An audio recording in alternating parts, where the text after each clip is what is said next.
to engage and empower strategies to spark community involvement. My name is Rupal Parekh. I'm an assistant professor at the University of Connecticut School of Social Work and one of the community engagement coordinators with the Technical Assistance for Brownfields Redevelopment, Region 1.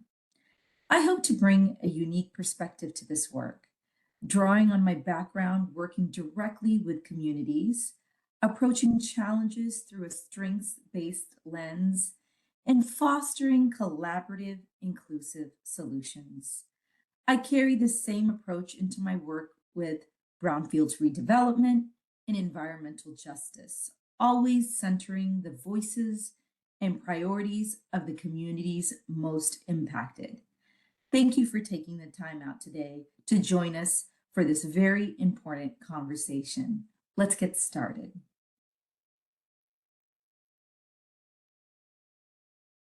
And move to the next slide. Okay, today we'll begin by exploring what meaningful community involvement looks like and how shifting our mindset from outreach to ownership can play a pivotal role in fostering lasting, meaningful change, particularly in historically marginalized communities that may experience deep mistrust. We'll discuss the importance of developing core principles as the foundation of community engagement and weaving these principles into all aspects of our work together. Next, we'll briefly introduce the SEEDS framework, a community engagement roadmap developed by TAB that guides meaningful engagement efforts. Following that, we'll cover additional organizational approaches and frameworks that can strengthen community engagement or involvement, as well as key principles and strategies to engage and empower communities. We'll also review some fresh, innovative ideas from literature and practices that spark deeper community involvement, specifically within the context of brownfield redevelopment.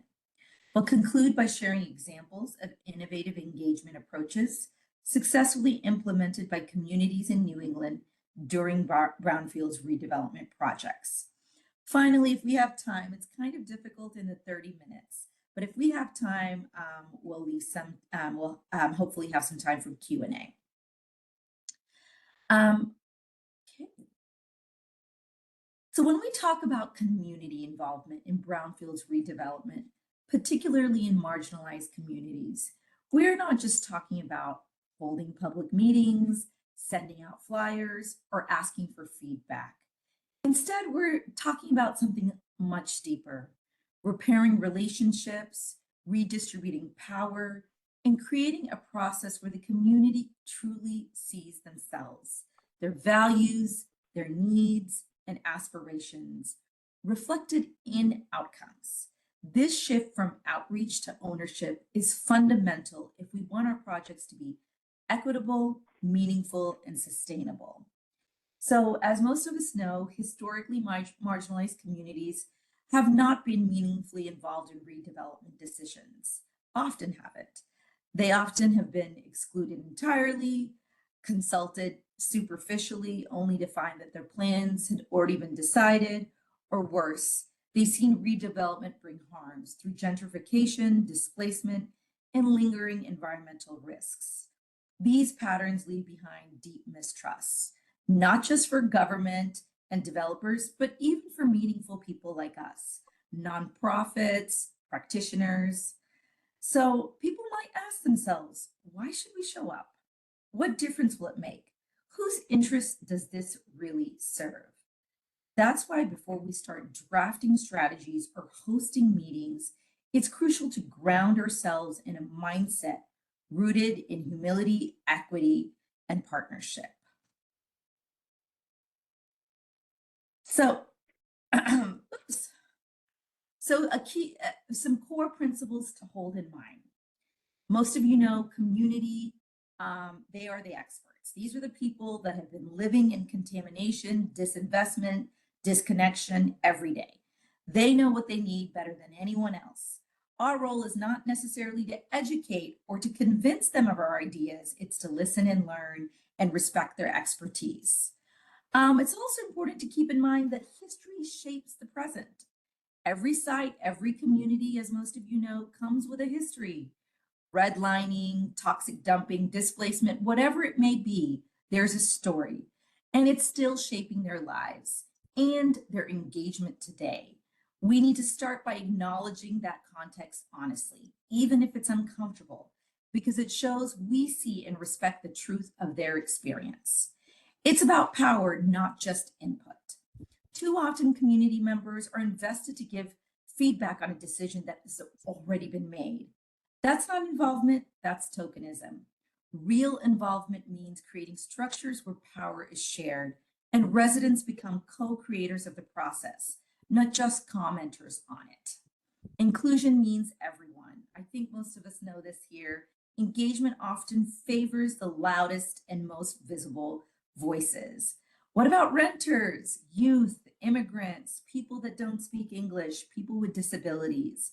Let's think about how we can have intentional practices to reach out to those that have typically been left out of this conversation. Trust is earned over time. Showing up once or sending out a flyer doesn't build trust. In fact, it can deepen skepticism if nothing occurs. We have to show up consistently, follow through on what we say, and keep the community informed every step of the way. Process is as important as the product. So what does that mean? Even if the redevelopment looks great on paper, it won't always feel like a success if the community feels excluded, disrespected, and left worse off. That's why we need to design a process that is transparent, fair, and responsive, so residents feel ownership and pride in the results. So now that we've talked about the mindset shift from outreach to ownership, let's talk about what it actually looks like on the ground in tangible ways. It shows up in small but important choices we make throughout the process. Choices that signal to the community how much we value their voice and how seriously we take our role as collaborators, not just project managers. So shifting language from stakeholders to partners. So too often in this work, we refer to residents as stakeholders. We also have at TAB a stakeholder analysis. But what this may imply, especially to residents, is that they are actually at competing interests with us. But when we reframe them as partners, we're saying you're not just someone with an opinion, you're a co-owner of this vision and process. That means treating their insights as expertise, involving them early, and keeping them at the table through every stage of the decision making. Sharing information and decisions as early as possible. I think we've said this before. In traditional outreach, oftentimes the decisions are already made or the primary decisions are already made. And so people are brought in when 60 to 80% of the work is already done. And then we're asking people for feedback on details that really don't change the core of the project. In practice, shifting to ownership means engaging the community at the beginning, even before there's a formal plan. When there's input that can truly shape priorities, opinions, and outcomes. It also means being transparent about what decisions they can influence and being honest about the constraints. Recognizing and compensating community members' time and expertise. If we can do this, we should always try. We often ask a lot from our residents to attend meetings, review documents, advocate in their neighborhoods, and thank them for volunteering, which is nice and often very appreciated. But in reality, their lived experience is an expertise that should be valued. In practice, this often means stipends, childcare, meals, or other forms of support to make participation accessible and equitable. It signals that time matters as much as the engineers or consultants' time. Committing to outcomes that benefit current residents, not just future ones. We have to recognize a redevelopment can feel threatening to many communities. They worry about being displaced or priced out. Ownership means ensuring that benefits of the project, whether it's clean air, green spaces, jobs, or housing, are accessible to the people who live there now. In practice, this means prioritizing affordable housing in the plan, hiring locally for cleanup and construction, or guaranteeing public access to new amenities. Embedding equity and cultural relevance in every choice, even details that seem small, like where we're holding meetings, what language materials are in, who facilitates the conversation. I think this is a big one. And how we design the site can either reinforce exclusion or foster belonging. In practice, this means choosing culturally familiar and accessible venues for meetings, providing interpretation and materials in community language, including community members to help facilitate conversations, and reflecting cultural identity in the design through public art, preserving historic features, or creating spaces for cultural traditions. So when we say this is what it looks like in practice, we mean that every decision, big and small, is an opportunity to move beyond outreach towards ownership. These practices show the community that it isn't just about project being done to them, but something built with them, for them, and by them. So this is the SEEDS framework for community engagement developed by TAB Region 1 team. We designed SEEDS as a roadmap for meaningful community engagement, outlining necessary steps paired with tailored resources developed by TAB to help guide your community through this process. In the context of sparking involvement, here's some key points to consider as you apply SEEDS. So as we mentioned again, let's think about stakeholders and think about how we're defining each of our stakeholders. If they're residents of our community, they're our partners. Let's think about education. We have a stakeholder analysis that we can help facilitate some of these conversations. So education is critical, but let's approach it with humility and an open heart. And acknowledging the history of harm, providing educational resources that really respect and reflect the residents' lived experience. So this might even be co-developing some educational resources. And of course, as always, our resources are in plain language.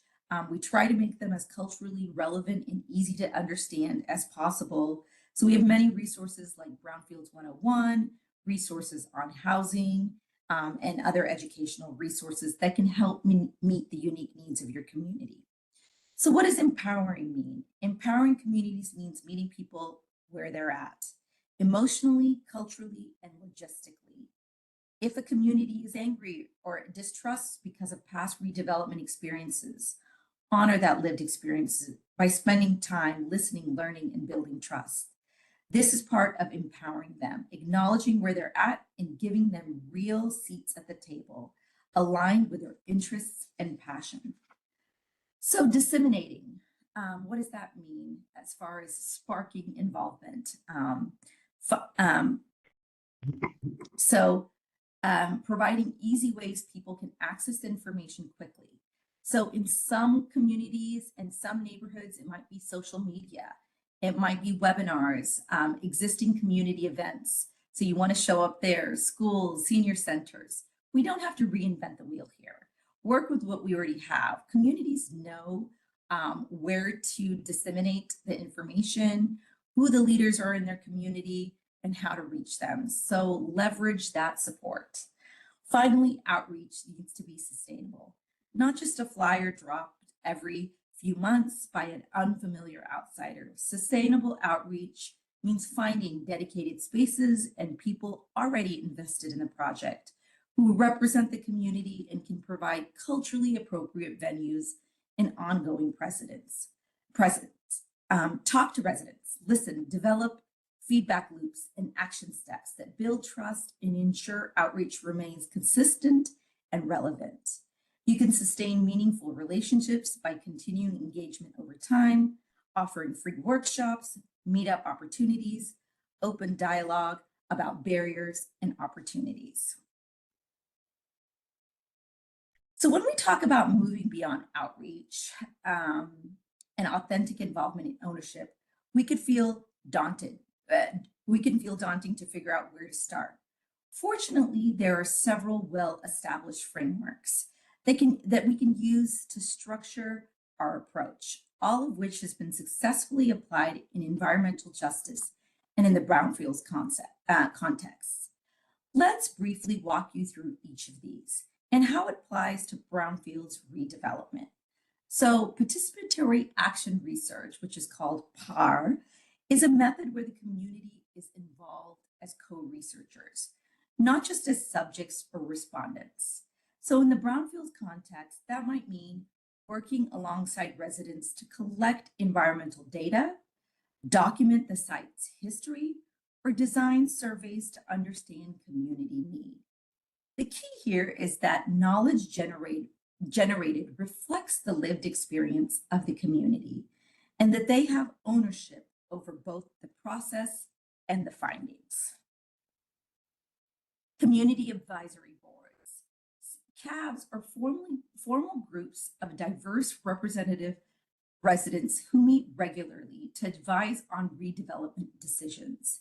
In practice, CABs in Brownfields projects can review cleanup plans, provide feedback on design options, and monitor implementation. They ensure that the community input is not just a one-time event, but a sustained structural part of the process. Asset-based community development, ABCDs. Too often, redevelopment projects focus only on the problems, contamination, blight, disinvestment. ABCDs flips that lens and asks, what are the existing strengths, skills, and capacities in this community that we can help build on?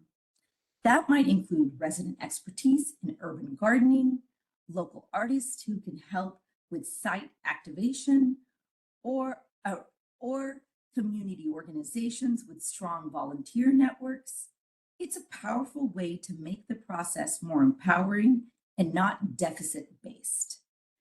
Power education and dialogue circles. Finally, popular education and dialogue circles create spaces for peer-to-peer learning and collective problem solving. In the Brownfield context, this could mean hosting a series of small group conversations where residents learn about the technical aspects of redevelopment while sharing their own experiences and priorities. These spaces allow for culturally relevant, plain language education and build solidarity among residents, which is critical for sustaining involvement over time. So let's start thinking about sparking involvement in your own projects. Consider these frameworks as tools you could adapt. They help structure your process in ways that center community voices, respect local expertise, and build ownership at every step. On this slide, you'll see a set of principles and strategies that we recommend for meaningful engagement to spark and sustain community involvement in Brownfields redevelopment, particularly in communities that have experienced environmental injustice. Since we have already discussed many of these, I will highlight the ones that have not been discussed, and I'll briefly walk through some examples related to these. Well, I might leave the examples for later in the webinar. So as you can see, build capacity for sustained involvement is really key here. We can't assume residents already know how to navigate redevelopment process or technical language. So we at TAB have plenty of resources, as I mentioned earlier, like Brownfields 101, a stakeholder analysis, or a SWOT analysis. These are things that we can offer trainings and support so we can engage, so that community members can engage their community confidently. Also, we talked about CABs, or building local capacity really ensures engagement is not just for this project, but for future advocacy as well. So that's really key, is building that capacity within those communities. And please reach out to us. We have plenty of resources to do that. And then ensure long-term stewardship and involvement. Finally, don't walk away from the construction after construction. Set up resident-led communities, ongoing monitoring systems, or community benefits agreement to make sure that site continues to serve local needs over time. This shows the community that they're not just part of the process, that they are part of the future. So together, these principles and strategies shift engagement from being performative to becoming meaningful, building trust, ownership, and resilience in the community while improving the long-term success of the redevelopment. So up to this point, we've talked about principles and strategies to engage communities in meaningful ways. But sometimes what really sparks participation and builds momentum are creative, visible, and unexpected approaches. This slide highlights some fresh ideas that have been used in environmental justice and in the brownfield context to draw people in, build trust, and create a sense of ownership early in the process. So let me briefly describe each one. So the day in the life, resident takeovers. This is an opportunity to invite residents to document a day in their life through photos, short videos, or written reflections, showing how they currently experience the site or its surrounding neighborhood. These stories can be shared at meetings, online, or even exhibited at the site itself to center resident voices or humanize the process. Pop-up demonstration projects. Before full redevelopment happens, if it's safe to, create temporary site uses to give residents a sense of what's possible, like a pop-up park, farmer's market, outdoor movie night, or art installations. It helps make the project real and shows their involvement leads to action. Community treasure hunts or site quests. So if it's safe to do this, you could turn the site exploration into fun, family-friendly event by organizing a scavenger hunt or a quest that highlights key site features, history, and future possibilities. This is especially effective for engaging children and families and for making an intimidating site feel more approachable. Another approach is micro grant challenge.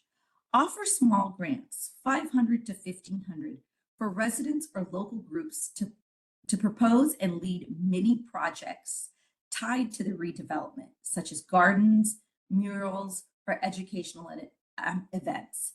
It empowers residents to act on their ideas and build visible momentum. Food and memory mapping. I love this one. Host a community meal at or near the site and invite the residents to share stories and memories tied to the neighborhood. You can capture those stories on a collective map or a mural, connecting the community's history to its future. Neighborhood legacy installations. Work with residents to create installations like photo walls, signs, or art pieces that honor the community's cultural and historic identity. This signals to residents that redevelopment won't erase their history, but will celebrate it. Youth Future Makers Program. Engage young people in the community by creating a paid or volunteer program where they document the site, gather feedback from peers, and design visions for the future. It brings in fresh perspectives and builds intergenerational involvement. Site Activation Festival. It's safe to do this. Organize a one-day festival at the site with food trucks, music, games, booths, showcasing redevelopment plans and inviting feedback. It brings people physically onto the site, creates a positive association, and open space for informational conversations. These kinds of creative approaches do two things. They lower barriers to participation, making it easy and inviting for people to engage. And they signal to the community that their involvement is valued and that the site already belongs to them in some way. The key is to tailor these ideas to specific cultural needs and history of the community you're working with. And some people say, well, our redevelopment site isn't really safe to do this on. So think of another site, maybe a site that's close to the brownfield that might be meaningful to the community. So on this slide, we're highlighting some innovative evidence-based practices that are emerging as powerful ways to engage communities, particularly in marginalized neighborhoods during brownfields redevelopment. These practices go beyond the traditional meeting and feedback model and reflect what's possible when we embrace technology, cultural identity, and shared ownership. So let me briefly explain each of these. So community-driven brownfields regeneration. In this approach, community members are not just consulted, they actually set the priorities, vision, and pace for redevelopment. I think we've talked about this quite a bit, so I'll skip over to participatory GIS. PGIS allows residents to actively map their own concerns, assets, and aspirations for a site using simple digital mapping tools. Residents can identify contamination, hotspots, valued green spaces, and areas for potential improvement, creating a shared visual that informs planning. This not only demonstrates data, but makes the process more transparent and inclusive. Technology for real-time engagement and empowerment. New tools are helping communities monitor and respond to environmental risks in real time.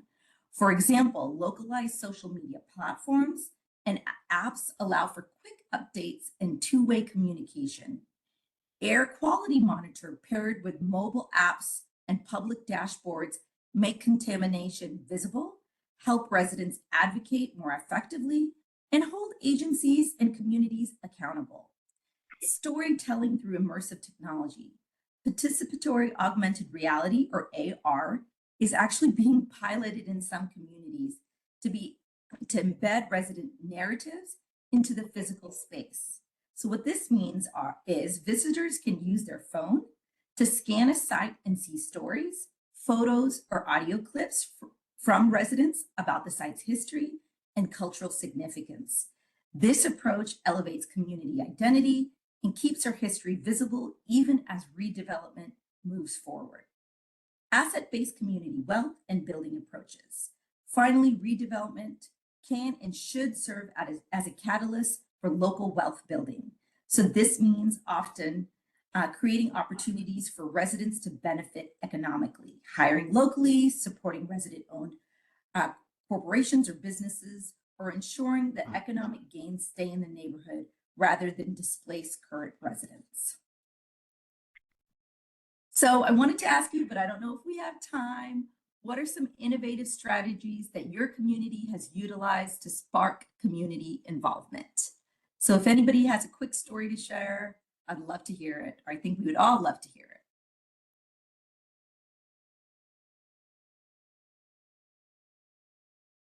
So has your community ever done anything creative with events or spaces to bring people in?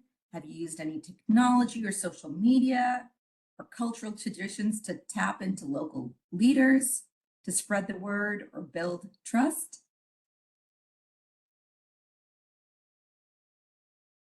Okay, you're here to learn, and you're going to do this in the future. I'm sorry, I raised my hand. Oh, sorry about that. Go ahead. No, it's okay. We haven't really done anything too much when it comes to events, but coming out of quarantine, I think it was important for us when we were doing a plan to get folks together to start socializing again. So we tried to think about different folks who might not typically go to public hearings and public meetings and trying to combat time poverty and things like that. So instead, we decided to partner with I believe, 7 to 9 community leaders, and we basically gave them a packet to start a conversation within their own communities on their own time in their own locations with whoever they want, and we compensated them with $100 up front to help fund like a meal or something that they wanted to do, and then $100 when they got us back some notes or drawings or whatever kind of came out of the meeting. And that was kind of a way just to get folks involved who typically wouldn't be there to begin with, but also recognizing that there is that historic distrust. And maybe we're not the best people to be leading these conversations with the community, and instead trust them to kind of take ownership and do what they want with it. So we coined that to be table talk. And yeah, it was pretty successful. So it's not an event, but it was kind of just trying to get ownership and compensation and trust and relationship building back into our outreach.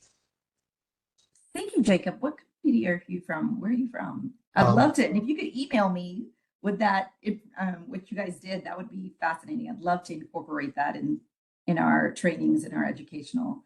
Yeah, absolutely. I'm with CROG, the Capital Region Council of Governments, and I will definitely shoot you over that packet and any info that we have. Well, thank you. I really appreciate it. Randy, I'm unsure. We had 30 minutes on the invitation, but then there's 1 hour on the webinar. So I went through it pretty quickly because I thought we had 30 minutes only. Yes, it is only 30 minutes. You're right. Okay, okay. Well, I don't have time to share these success stories, but I do encourage you. We will have this webinar with the PowerPoint on our website, so please do look at these success stories. I think they're amazing, and they're in Region 1, and hopefully we can highlight some stories that Jacob shares with us as well in our next webinar. But there I have 3 stories here. They're all Region 1 stories, and they've done an incredible job to really have an innovative community engagement. So please do review these. Also, here's our contact information. Please, please, please reach out. We have plenty of resources, and we want to work with your communities. We have myself and another community engagement coordinator, and Randy, who's the director, wears a lot of hats, and she is wonderful. So please do reach out to us. We're excited to hear from you, and hopefully you continue to come to our webinars and engage us individually so we can work with you on your redevelopment projects. Thank you so much. Thank you. We don't have time for questions, do we, Randy?